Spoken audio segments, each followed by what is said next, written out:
Hi, I just wanted to talk to you a little bit about how description can be useful in your argument essays. So, we've talked in the past about how description is so important for any type of essays that you write. But I think especially for argument, where your goal is to convince your audience to at least admit that your position is valid, it's really important to be careful about the language that you use and try to clarify your position as much as you can to your audience. So you'll see below in this learning activity, some of the various ways that you might use description in your papers, but I wanted to talk about a few of those here before we get into these examples that you see on your screen. So, first of all, anytime you can add detail alongside a reason that you're giving, it's pretty much always going to make your position more clear and persuasive. I think one of the best things you can do, if possible, is to take this kind of like theoretical idea or position that you have and try to connect it to something related to real life. When you can do that, it makes it a lot more relatable for your audience, and in turn, a lot of times they'll be more convinced if they can see the real life implications of what you're talking about. Another sort of consideration that you want to think about is how you can differentiate objective information in your paper from subjective information. Sometimes when I'm reading people's papers, it's kind of hard to tell whether what they're talking about is strictly their own opinion or whether it's factual information or something that they found from research.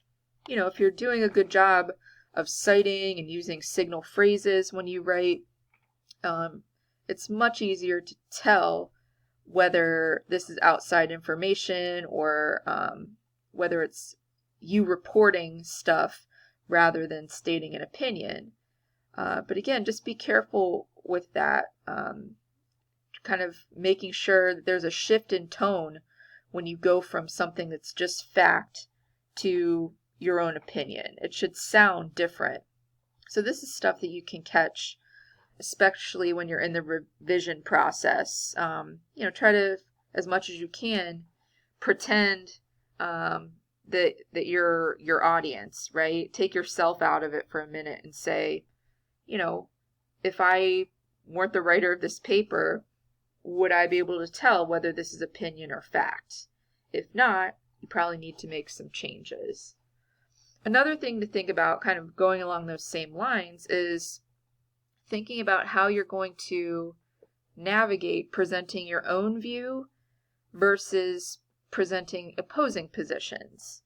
As we talked about before, it's really central for an argument essay that you don't just focus on your own perspective, that you bring in these opposing views and respond to them and show that you understand them so you don't leave yourself open to attack.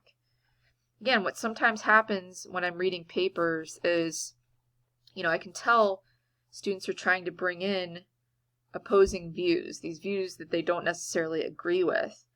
But sometimes the way that they're worded, it's hard to tell whether those opposing views are necessarily ones that the writer agrees with in some way, or whether they're just using them to advance their own views. So again, make it clear in the language, like, this is the opposing side's view and I disagree with it, as opposed to kind of just presenting it in the same way you would your own view, right? So again, it's using phrases like, some people argue that such and such.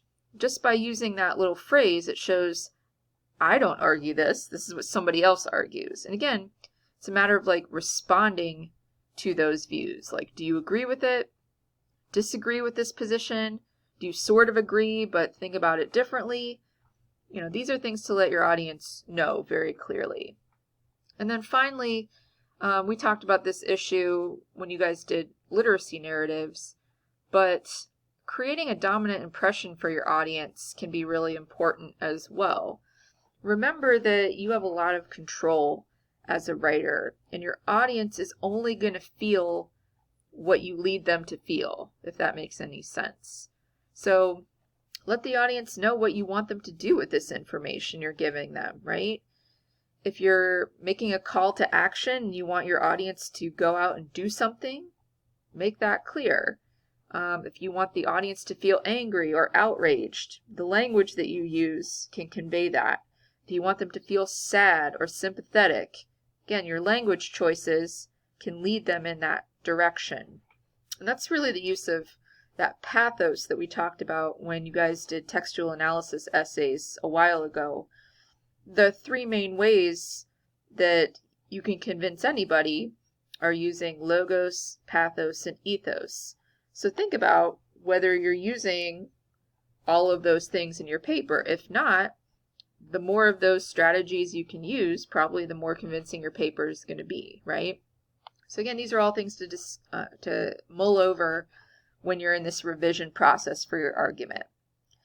So what you see on the screen here at the top, I have a sample paragraph from a paper a student wrote a year ago, writing on the same sort of argument assignment that you guys are working on.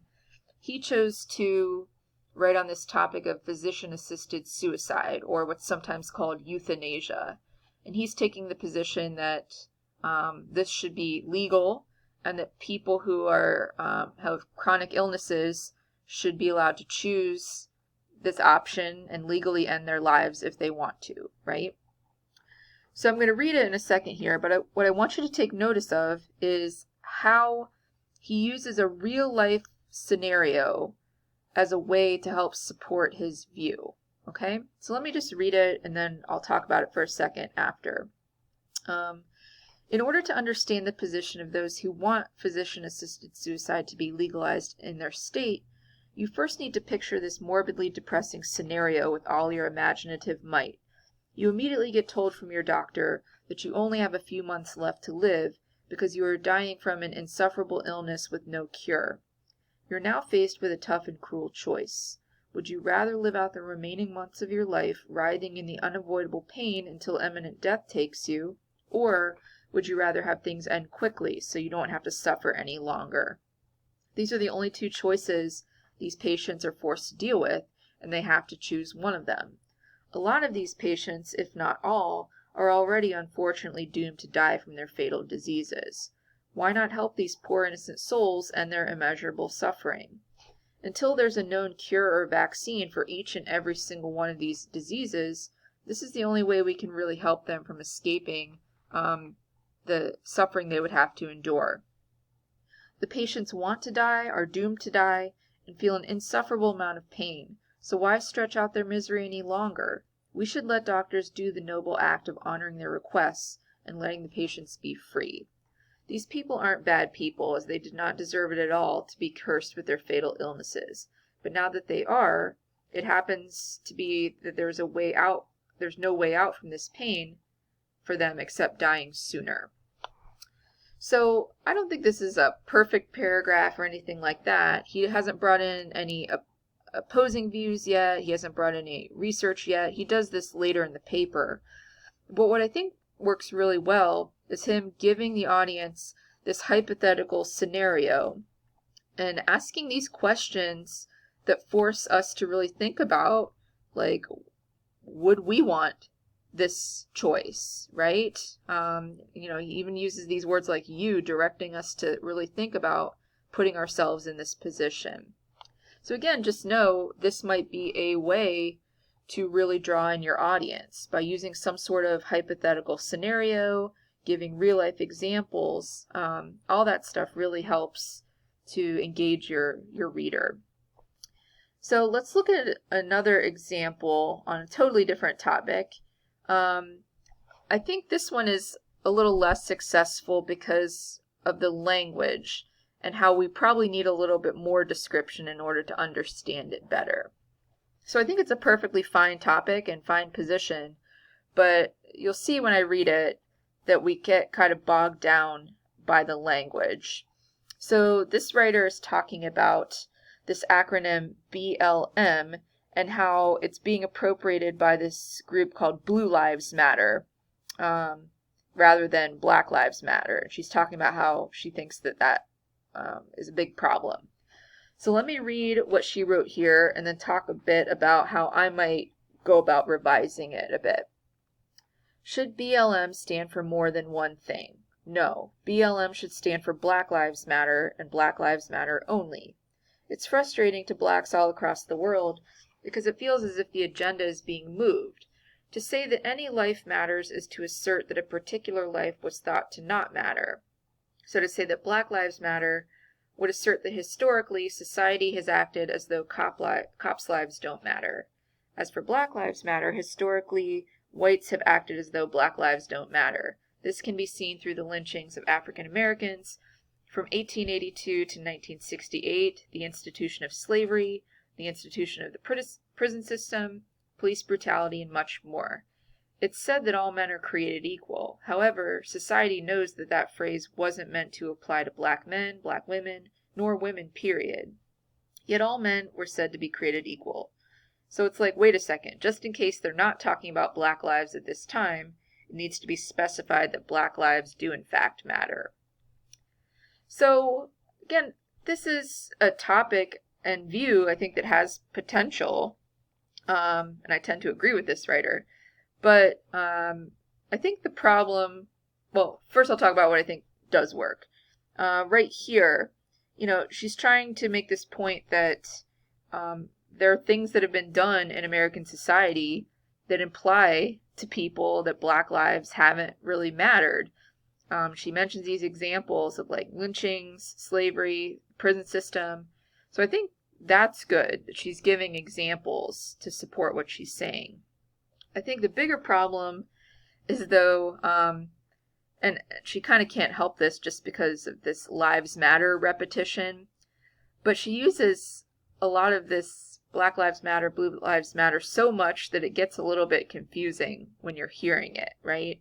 The other thing I would say is I think she needs to explain Blue Lives Matter a little bit more. She kind of assumes that we know what that means.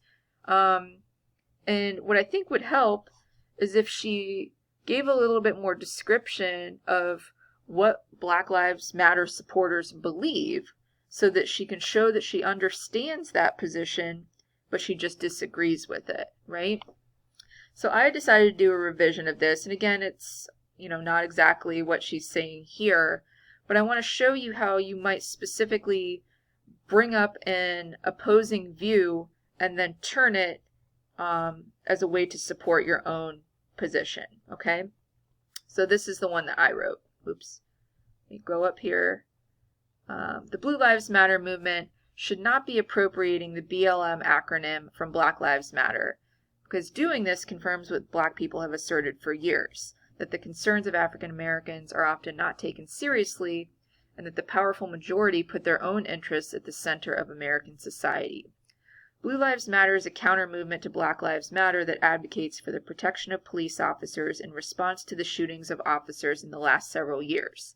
Those in support of this movement believe that police officers are under attack in America, primarily because of groups like Black Lives Matter who engage in protests and frequently use anti-police rhetoric. Blue Lives Matter has gone so far as to insist that those convicted of murdering police officers should be sentenced for committing a hate crime, a designation usually applied to murders based on race, gender, or sexual orientation.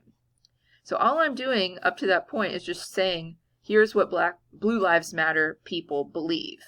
Now I'm going to turn it and show why I disagree with that position. While police officers should not be targeted for murder, and not all officers are guilty of abusing their authority or engaging in police brutality, supporting Blue Lives Matter represents a clear misunderstanding of what Black Lives Matter's intentions are. Black Lives Matter is not alleging that only Black Lives Matter or that Black lives should matter more than those of other races. Rather, this movement is reminding us that Black lives matter too, and that instead of supporting harm to police officers, their organization insists that we recognize and take accountability for Black lives lost and threatened alongside, not in place of, the lives of any other race.